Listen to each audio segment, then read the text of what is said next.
How many people are looking to meet their true self and find their calling? Put your hand up. How many people want to find their purpose and their true calling? Yeah. Well, I realize you can't find it unless you rid yourself of the lie. Okay. So here's a fundamental rule in self-image that very few people understand. You can't be somebody you're not. Now, the self-help industry tells you something completely different. You can be anything you want, Alex. No, you can't. You can't be somebody you're not. Now, the truth is you're mistaken about what you're capable of. That part is true, but you can't do anything and be anything. That's not true. Okay. You can only become somebody within the confines of who you are. So you need to understand who you are, but you don't go searching for who you are. That's why you get lost. Okay. If you don't rid yourself of the mistaken identity, your viewpoint is distorted. Okay. And you're trying to move ahead and you're trying to go forward, trying to find yourself and find your true calling and figure out what's wrong with you. And the reason you keep struggling with it is because you're not ridding yourself of a mistaken identity. So here's two rules with self-image. You cannot, I don't care who tells you this, to the opposite, I don't care how hard you try, you cannot form a new self-image unless it's based on two things. Two things.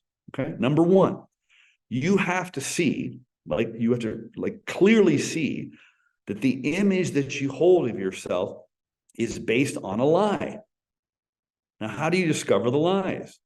Well, that's what my book does. It uncovers the lies. Now, some of the lies you're not going to like. It's going to make you uncomfortable. And we don't like to feel uncomfortable. We feel we need to protect ourselves from our emotions. But you need to uncover the lie. Because the only way you can create a self-image and make it stick is if the new self-image is based on truth.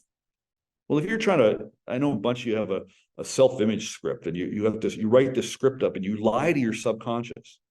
You can't lie to your subconscious. Now, that's not what the industry tells you. Now, the truth is the subconscious is amoral, okay?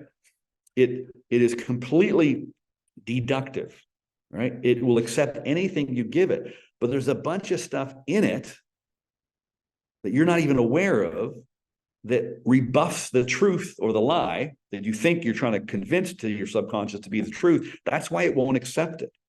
Okay. And so here's how I know that. I had, when this book first came out, I had 150 people volunteer for an observational trial because before the book was going to come out, I wanted to make sure it worked. Okay. So I asked people to volunteer, 150 people, 153 people signed up. I think only about 70 or so actually got through it all the way. You know, a lot of people just, life happened, they got busy, the book was destroyed, whatever reason they didn't finish it. But about 70 people did. And every day for 30 days in a row, they read a chapter and they answered my questions and they reported into me on their experiences, their findings, their revelations, their awareness. And the results were remarkable. It shocked even me.